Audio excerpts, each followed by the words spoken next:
Welcome to the Secret Sauce of Outsourcing podcast that's dedicated to making you better at working with your OFS, online Filipino specialists. This is episode 347, How Unlimited PTO Works with Our OFS. So a couple episodes ago, I talked about paid time off and benefits, and I got a lot of questions about how we do unlimited PTO. And so I want to talk about this. So at Onlinejobs.ph, we offer unlimited PTO. We don't track it and we don't really care. And the biggest reason I started with unlimited PTO is because I didn't want to track it and I didn't really care. So I know this isn't for everyone because a lot of you do care and you do want to track it and you're concerned that you're not getting the most out of the person that you hired or whatever it is. This is just how we do it. So let me talk through some stuff. So some of you guys are wondering, how can my business afford unlimited PTO? Or how do I get maximum productivity out of an OFS when they know they can take as much time off as they want? Or how can I keep track of things when they're able to take whatever time off whenever? So let me answer some of these questions. How can your business afford to offer unlimited PTO? Well, first of all, I've never had someone take advantage of it. They've never taken an exorbitant amount of time off. So I pay my team a monthly salary. I don't add or subtract them from their salary if they don't work certain hours or if they work extra on a holiday or if they work on weekends. I don't pay them less if they don't work on weekdays. We just pay the same amount regardless, and we expect them to get their work done like, well, basically any business in the US does. Then it actually saves us time and money in doing payroll. Now, I don't do payroll, my business partner does it, but he sends the same amount to everybody every month. It doesn't change. And so there's no coordinating, there's no time cards. His time is the most valuable thing. And so dealing with tracking paid time off would cost us more money than it would save us. Which now leads me to question number 2, which is, how do I get maximum productivity from my OFS if they can take whatever time off they want? So for me, I personally value productivity more than the amount of time it looks like you spent working. So if you can finish your work within an 8-hour shift, that's great. If you can finish your work in 5 hours, that's great. I want to keep people busy, because if you don't keep people busy, they'll go looking for other jobs and then usually their productivity suffers.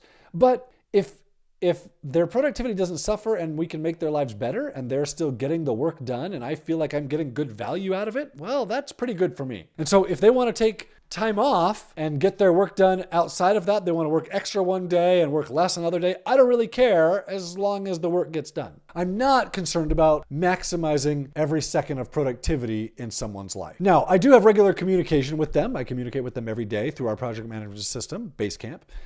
They check in. I get check-ins from them every day, which is a daily report. I also assign tasks in Basecamp, and so if they finish their work and they have more tasks assigned, well, then they should continue working, and they know that. And then we all understand that we're part of a business process. We have a business culture together. We want to solve problems. Everybody wants to help solve problems on my team, and so they understand that there's more to do. And so sometimes they'll assign themselves tasks and they'll get that work done. Now, are they taking paid time off every day?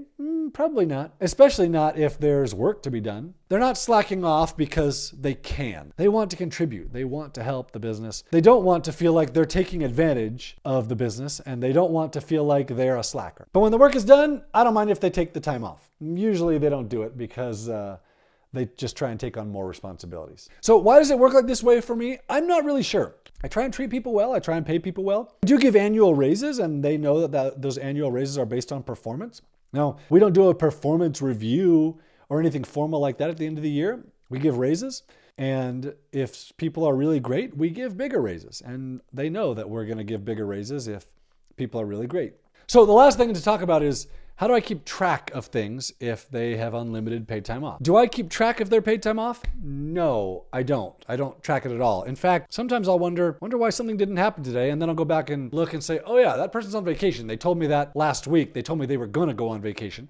And so that makes sense. But did I track that? No. Did I even remember they were gone? No, because I trust them to get their work done. So how we handle this is we ask them to tell us ahead of time before taking time off, if they can. If they're going to go on vacation, let us know ahead of time. If they have something for their kids or for school, let us know ahead of time. If they're sick, just let us know as soon as you can. If there's an emergency, let us know as soon as you can. We're not super concerned about always knowing ahead of time, but the more ahead of time we can know, the better. It also helps for us that we don't have a lot of time-sensitive tasks. We don't have clients with deadlines, and so we allow people to get their work done when they get it done. The one exception to that is customer support, where we expect customer support to be answered 24/7. And so we have provided enough people that if someone's going to miss their shift, they can coordinate to get someone else to cover, and then they can cover someone else's shift later on. So then in addition to this paid time off, we also give typically the week of Christmas off, between Christmas and New Year's, completely off. Now, we ask people to check their email in case something goes on. Customer support team can't completely take it off because we still have customer support to take care of, but it's much less for us during that week, and so they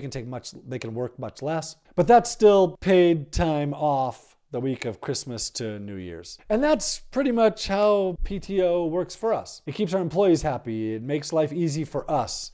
It makes us attractive when we're recruiting people because they know that they're going to get more than 5 days off per year. And then we get a lot of productivity out of people because they want to continue to work for us. So then I'd love to hear your PTO strategy. Do you do unlimited PTO? Do you have a specific amount? Do you keep track of it? How do you keep track of it? What do you do to make this easier for yourself rather than a burden? Let me know. John at Onlinejobs.ph.